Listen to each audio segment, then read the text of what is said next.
મહેસાણા દૂધસાગર ડેરીની આગામી ચૂંટણી પહેલાં નવા જૂનીના એંધાણ.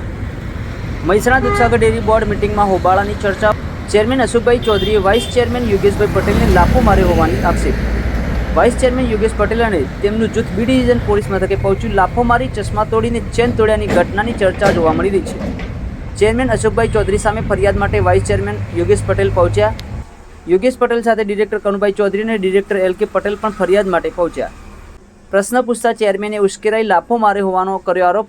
અશોકભાઈ ચૌધરીએ ચેરમેનના સાથી ડિરેક્ટર રમેશભાઈ પટેલ અને ડિરેક્ટર ભરવાડે વાઇસ ચેરમેન યોગેશ પટેલ સીડી ચડતા કહ્યું કે બોર્ડ મિટિંગમાં તમે સહયો ન કરતા જેલમાં જવું પડશે. આજે નવા જૂની થશે.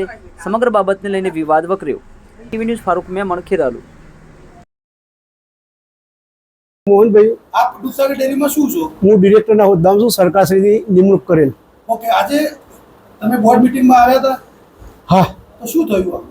થવામાં તો બીજું કશું, સામે વાઇસ ચેરમેન પ્રશ્નો કરતા હતા, ચેરમેન સાહેબ શ્રી એના જવાબ આપતા હતા અને એક પેલું કેન્ડીના મશીનનો કોઈક વાત હતી, એમાં થોડું ડિસ્કસ ચાલતું હતું અને એમાં એમને એવું લાગ્યું કે હું ખોટો છું, એટલે ઇસ્યુ ઊભો કરી ઊભા થઈ વિભસ વર્તન કરી અને ઊભા થઈને ચાલતા થઈ ગયા હતા. એટલે જે મારામારીની વાત છે, ના, એ બિલકુલ પાયાવિહોણી છે. તો શું બોલાચાલી થઈ હતી? આ બોલાચાલી તો સામાસામી પ્રશ્નોત્તરી થતી હતી. સાહેબ શ્રી તો નિરાકરણ અથવા તો એનો જવાબ આપતા હતા. યોગેશભાઈના આક્ષેપ હતા એમના ચશ્મા અને ચેન તૂટી ગઈ. ના, એ ખોટી વાત છે. ના, આવું કોઈ ઘટના બની નથી. ઘટના એવી કોઈ બની નથી. કઈ વાતને લઈને સમગ્ર મામલો ગરમ્યો? એમના હવે પેલા જે વાઇસ ચેરમેનનો હોદ્દો છે એમનો, અને 6 મહિનાની મુદત હતી, પરંતુ એના ઉપર લગભગ 3 મહિના જતા રહ્યા. એટલે એમને કદાચ માનસિક રીતે એવું લાગતું હોય કે મારી મુદત પૂરી થઈ ગઈ છે અને કદાચ મારું રાજીનામું માંગશે વાઇસ ચેરમેનનું, તો એક ઇસ્યુ ઊભો કરી અને આ મુદત લંબાવવા માટેનો કોઈ પ્રયત્ન હોય.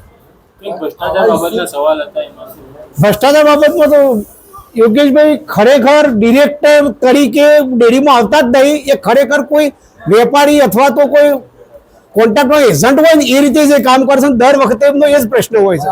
ઉભો કરવાથી મુદત લંબાય એવું કંઈ ક્યાં હોય? કદાચ એમનું માનસિકતા એવી હોય, એમની એવી માનસિકતા કે ભાઈ આવો કોઈ મુદ્દો ઉભો કરીએ તો બધું ખોરમ પેપર અને મુદત પૂરી થઈ જાય મારી. હવે આ શું આજે ઘટનાક્રમ શું બન્યો હતો અને આપ બોર્ડની મિટિંગમાં હાજર હતા? હા, તો શું બન્યું હતું?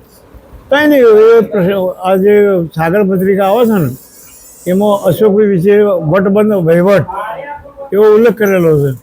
એ ઉલ્લેખ સહન ન કરી શક્યો એટલે પ્રશ્નોત્તરી ચાલુ કરી. પ્રશ્નોત્તરીમાં ચેરમેન યોગેશને જવાબ આપતા જ હતા. 1 કલાક સુધી આ બધું ચાલ્યું. એટલે મેં તો કહ્યું કે હવે આ બધું પડ્યું, બોર્ડ ચાલુ કરો. પણ એ બોર્ડ ચાલુ કર્યા પહેલાં ચેરમેને ગાલી બોલાવવા એટલે તુંકારા બોલાવવા માંડ્યો અને છોડીને નીકળી ગયો. એટલે મારામારીની જે વાત, ના ના ના, કંઈ બને નહીં. લાફો મારવાની વાત. ના, અને બીજું શું છે કે એ જે દાડે વાઇસ ચેરમેન બન્યો ને યોગેશ, એ વાતને તો 8-9 મહિના થયા. અને અમે ભેગા થઈને જે કર્યું ને એમાં એને 6 મહિના રહેવાનું હતું, એની જગ્યાએ 9 મહિના થયા. એટલે એમ કે હવે રાજીનામું આપવું પડશે. એ દેશેથી આવું કંઈક કરું તો મારું વાઇસ ચેરમેન બધું ચાલુ રહે. બાકી એના 6 મહિના બંધાયેલો હતો કે આજે જે મારામારીની વાત છે, કોઈ બન્યું છે? ના ના ના ના ના, બરાબર નહીં. દેસાઈ. રમેશભાઈ, આપ આજે બોર્ડ મિટિંગમાં હતા. વાઇસ ચેરમેનનો આક્ષેપ છે કે તેમને ચેરમેન લાફો માર્યો. ખરેખર ઘટનાક્રમ શું હતો? ઘટનાક્રમ એવો હતો, જ્યારે અમે બોર્ડ મિટિંગની અંદર સીડી ચડતા હતા અને એ વખત યોગેશભાઈએ અમને એવું કીધું કે ભાઈ આજે તમે કોઈ સહી કરશો તો બોર્ડની જેલમાં જવાનું છે બધા બોર્ડને, અને આજે ડખા થવાના છે એટલે તમે બોર્ડ મિટિંગમાં સહીઓ કરતા નહીં અને બોર્ડ ચાલવાનું નથી. આવું અમને સીડી ચડતા કીધેલું. અને અંદર જાય ત્યાર પછી જે પણ ચેરમેન સાહેબ બધા ખુલાસા કરતા જ હતા વારંવાર, અને છેલ્લે એ લોકો બોર્ડ છોડીને જતા રહ્યા. નહીં, આવો કોઈ ઝઘડો થયો હોય, મારામારી થઈ હોય, તમે જોયું છે? ના ના, ચેરમેન બોલાચાલી થઈ. ચેરમેન સાહેબ ઉપર આક્ષેપ કરવામાં આવે એમાં કેટલું? બોલાચાલી અને આવી એક વર્તન એમને કરી અને નીકળી ગયા. નામ છે આપનું? સત્તાભાઈ ભરવાડ. આપ ડિરેક્ટર છો દૂધસાગર ડેરીના. હા.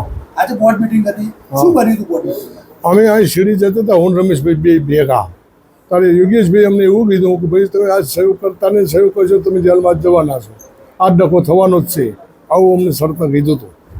મારામારી કે કઈ બોલતી અમે કંઈ જોયું નથી, બોલાચાલી થઈ. કોણ બોલાચાલી કોણ કરતું? એ અંદર કરતા હતા, હિસાબ આમ કરતો તેમ કરતો, સાહેબ જવાબ આપતા હતા અને એ પૂછતો હતો. બાકી કોઈ મારામારી ગમે કંઈ ભારે નથી. દાદા બંને એક જ પક્ષના માણસો છે તો કેમ આવું થવાનું કારણ શું તમને શું લાગી રહ્યું છે? અમને શું ખબર હવે. ઓકે સારું. બોર્ડ મિટિંગમાં લાફો મારવામાં કેવી રીતે થશે? આજે દૂધસાગર ડેરીની બોર્ડ મિટિંગ હતી, જે સામાન્ય રીતે દર મહિને યોજાતી હોય છે અને આગલા મહિનામાં જે પણ કામગીરી થઈ હોય એની સમીક્ષા થતી હોય છે. એ પ્રમાણેની જે દર મહિને રૂટીન મિટિંગ મળે એ મિટિંગ આજે મળી હતી. મિટિંગ શરૂ થઈ એ પછી તરત જ વાઇસ ચેરમેન યોગેશભાઈએ અમુક પ્રશ્નો ઉઠાવેલા, એ લેખિતમાં લઈને આવેલા હતા.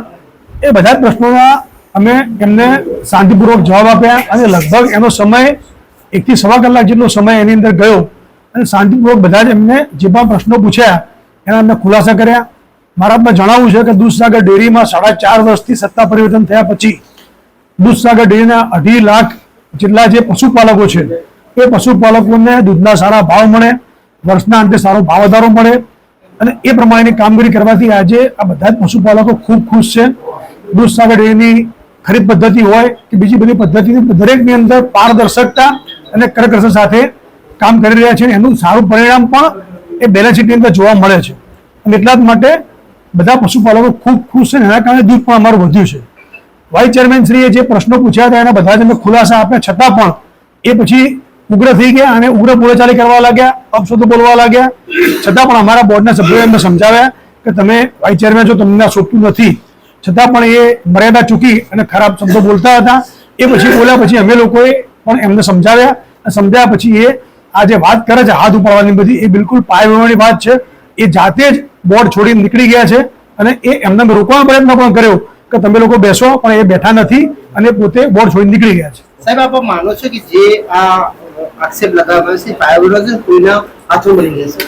બિલકુલ આક્ષેપ પાયાનો છે. તમે અમારા ડિરેક્ટરોને પૂછી શકો છો. આજે સવારે આવ્યા બોર્ડ મિટિંગના પહેલા પણ અમારા ડિરેક્ટરોને કહેતા હતા કે આજે અમારા બોર્ડમાં ઝઘડો કરવાનો છે અને એ વાત તમે અમારા ડિરેક્ટરને પૂછી શકો છો, એ તમને સાચો જવાબ આપશે. એટલે કોઈ પણ જાતના બળદેલા સાથે આવ્યા હતા અને એમને કોઈ પણ રીતે વાતાવરણ વળવું હતું એટલા માટે આવ્યા હતા. આપ બધા જાણો છો કે આ વર્ષ ચૂંટણીનું વર્ષ છે એટલે અલગ પ્રકારના એજન્ડા સાથે આવેલા હતા, પણ એ જે એમને ઝઘડો કરવો હતો અને વાતાવરણ વળવું હતું, અમે અમારી રીતે સંયમ રાખી સમજાવવાનો પ્રયત્ન કર્યો, પણ છતાં પણ એ બોર્ડ છોડી નીકળી ગયા છે. સાહેબ, આપની સાથે ચૂંટાયેલા હતા આપ અને આપની સાથે રહેલા હતા, આપ માનો છો કોઈનો હાથો બનવા જઈ રહ્યો છે? એ તો એમને પોતે જે જવાબ આપી શકે, પણ જે અત્યારે જે પ્રમાણે વહીવટ સારો ચાલી રહ્યો છે, સમગ્ર ગુજરાતમાં સુવાસ ફેલાયેલી છે અને હું આપને બધા પત્રકારો વિનંતી કરું છું કે 2.5 જિલ્લાના જેટલા પણ પશુપાલકો છે, 1200 જેટલા ગામો છે અમારા, આ ગામોની અંદર જઈને તમે કોઈ પણ પશુપાલકને પૂછી શકો કે દૂધસાગર વહીવટથી તમે સંતોષ છે કે નહીં, અને એ કોઈ વાત કરે તો તમે એને એ વાત તમે જાણી શકો છો. એટલે આટલો સરસ વહીવટ ચાલતો હોય અને વહીવટને બદનામ કરવા માટેનું આ કાવતરું છે. ઓકે.